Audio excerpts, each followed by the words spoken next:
కాదు బాధితుడిని అంటున్నాడు. ఎమ్మెల్యేలు ఎవరైతే నలుగురు ఉన్నారో దొంగలు ఎవరైతే టీఆర్ఎస్ పార్టీకి సంబంధించిన ఎమ్మెల్యేలు బీజేపీ దగ్గరికి మేము అమ్ముడ పోలేదు, వాళ్ళని పట్టేయడానికి వచ్చినామని టీఆర్ఎస్ పార్టీ నలుగురు దొంగలు అన్నారు. అదేవిధంగా మమ్మల్ని కొనుక్కోవడానికి వచ్చిరనేమో టీఆర్ఎస్ వాళ్ళు అంటారు.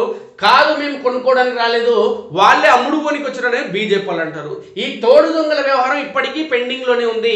ఈ తోడు దొంగలందరూ కూడా ఓడిపోవడం జరిగింది. నలుగురికి తోడు దొంగలు నలుగురు ఓడిపోయారు. ఈ అంశానికి సంబంధించి నేను నిందితుని కాదు బాధితుని అంటూ ఎమ్మెల్యేల కొనుగోలు కేసు ప్రధాన నిందితుడు వ్యాఖ్య. నా ఫోన్ ట్యాప్ చేశారు, ఆడియోను బయట పెట్టారు, ఇంటెలిజెన్స్ టాస్క్ ఫోర్స్ అధికార దుర్వినియోగం, అప్రూవర్ గా మారాలని ముగ్గురు ఐపీఎస్ లో ఒత్తిడి చేశారు. ఐపీఎస్ లో ఒత్తిడి స్వామిత్వతో పరిచయం చేయించిందే దాసోజు శ్రవణ్. ఏడాది తర్వాత నోరుపిన నందకుమార్. దాసోజు శ్రవణ్ అంటే ఎంత సొక్కమైన పిల్లాడంటే ఎన్నికల కంటే ముందేమో కాంగ్రెస్ కు జై అన్నాడు, ఎన్నికలు జర్ర దగ్గరికి వచ్చిన తర్వాత బీఆర్ఎస్ కు జై అన్నాడు. కేసీఆర్ దొంగ లంగా, కేటీఆర్ పెద్ద దొంగ, హరీష్ రావు పక్కా దొంగ అని చెప్పినటువంటి దాసోజు శ్రవణ్ మళ్ళా అదే ఎన్నికల దగ్గరికి వచ్చిన తర్వాత అదే బీఆర్ఎస్ పార్టీని గెలిపించండి, కేసీఆర్ ప్రతివత, అదేవిధంగా కేటీఆర్, హరీష్ రావు అందరూ కూడా మంచి వ్యక్తులను ప్రచారం చేయడం జరిగింది. కానీ దాసోజు శ్రవణ్ కూడా తుక్కుగా ఓడిపోవడం జరిగింది. ఆయన అడ్రస్ గల్లంతైంది. ఇక ఈ అంశానికి సంబంధించి ప్రధాన నిందితుడు ఎవరైతే ఉన్నారో ఎమ్మెల్యేల కొనుగోలు అంశానికి సంబంధించి ఆ ప్రధాన నిందితుడు నందకిషోర్ ఏమంటారంటే, నేననే వ్యక్తిని నేను నిందితుని కానే కాదు, కేవలం నేను బాధితుడిని మాత్రమే అని చెప్పడం జరుగుతుంది. అసలు నన్ను ఈ ఎమ్మెల్యేలకు కానీ ఈ అంశానికి సంబంధించి మొత్తం పరిచయం చేసిన వ్యక్తే దాసోజు శ్రవణ్. ఎప్పుడైతే గతంలో ఆయన ఆ వ్యక్తిగా ఎవరైతే ఉన్నారో బీజేపీకి సంబంధించిన వ్యక్తి గతంలో, అదేవిధంగా ప్రస్తుతం బీఆర్ఎస్ పార్టీలో కొనసాగుతున్న వ్యక్తి ఎవరైతే ఉన్నారో దాసోజు శ్రవణ్, ఆయననే నాకు పరిచయం చేయడం జరిగింది. దీంట్లో ప్రధాన ముద్దాయి, ప్రధాన నిందితుడు ఎవరైనా ఉన్నారంటే కేవలం దాసోజు శ్రవణ్ అంటూ నందకిషోర్ పేర్కొనడం జరిగింది. నేను నిందితుడిని కాదు బాధితుడిని, నా ఫోన్ ట్యాప్ చేశారు, ఆడియోలు బయట పెట్టారు, ఎమ్మెల్యే కొనుగోలు కేసులో ఏడాది తర్వాత నోరు విప్పిన నందకిషోర్.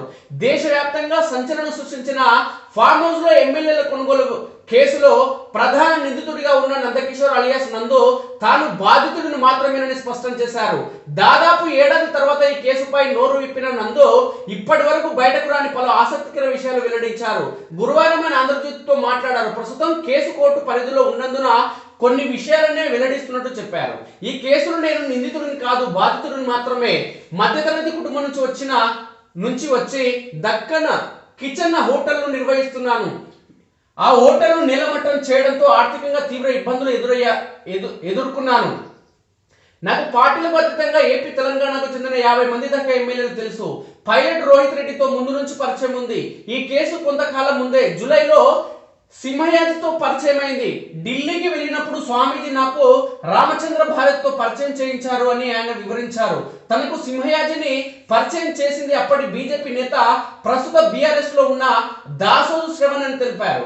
తనకు దైవభక్తి ఎక్కువ అని, అందుకే ఎవరైనా సమస్యల్లో ఉంటే స్వామీజీల గురించి చెప్పి వారిని కలవమని చెప్పేవారని తెలిపారు. ఈ క్రమంలో పలువురిని సింహయాజి స్వామీజీ వద్దకు పంపారని తెలిపారు.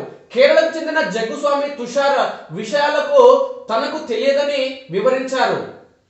అడ్వకేట్ శ్రీనివాస్ ఇంట్లో పూజ ఉందంటే సింహయాజికి విమానం టికెట్ బుక్ చేయించి పిలిపించారని పేర్కొన్నారు. పూజ తర్వాత స్వామీజీ మా ఇంట్లో భోజనం చేశారు. తర్వాత పైలట్ రోహిత్ రెడ్డి ఫోన్ చేసి స్వామీజీని తీసుకురమ్మన్నారు. దాంతో ఫామ్ హౌస్ కు వెళ్ళాం. మేము మాట్లాడిన ఆడియో టేపులు ఎలా బయటకు వచ్చాయి, మా ఫోన్లను ట్యాప్ చేసి ఆ రికార్డులను బయట పెట్టారు. ట్యాపింగ్ విషయంలో న్యాయ పోరాటం చేస్తాను. నా జీవితంలో ఇంటెలిజెన్స్ టాస్క్ ఫోర్స్ అధికారులు అధికార దుర్వినియోగానికి పాల్పడ్డారు. ఇక ఎమ్మెల్యేల కొనుగోలు కుట్ర కేసుతో పాటు నాపై అనేక కేసులను బనాయించి ఇబ్బందులకు గురిచేశారు. జ్యుడిషియల్ రిమాండ్ లో ఉంటే వేర్వేరు కేసుల్లో కస్టడీకి తీసుకుని విచారించారు.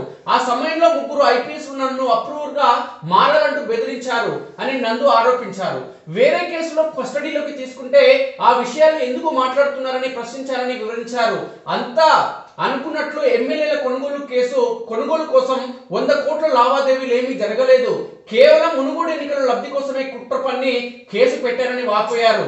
ఓ బీఆర్ఎస్ నేత తన 80 లక్షల కారును తీసుకుని తిరిగి ఇవ్వడం లేదని ఆరోపించారు.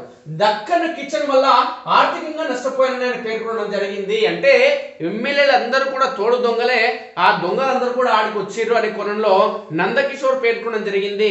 తెలంగాణ సమాజం మొత్తం ఈ కొనుగోలు చేసేందుకు, అమ్ముడుపోయేందుకు ఎవరైతే ఎమ్మెల్యేలు నలుగురు వెళ్ళడం జరిగిందో ఆ నలుగురిని తెలంగాణ సమాజం మొత్తం సున్నితంగా వాళ్ళని గమనించడం జరిగింది. అందుకోసమే వీళ్ళందరినీ 50,000 మెజార్టీతోని, 40,000 మెజార్టీతోని, 30,000 మెజార్టీతోని తుక్కుగా ఈ తెలంగాణ సమాజం ఓడించడం జరిగింది. మన ఉమ్మడి పాలమూరు జిల్లాకు సంబంధించి మోతబర్లు ఇద్దరు వెళ్తే వాళ్ళను కూడా తుక్కుగా ఓడించడం జరిగింది ఈ తెలంగాణ సమాజం.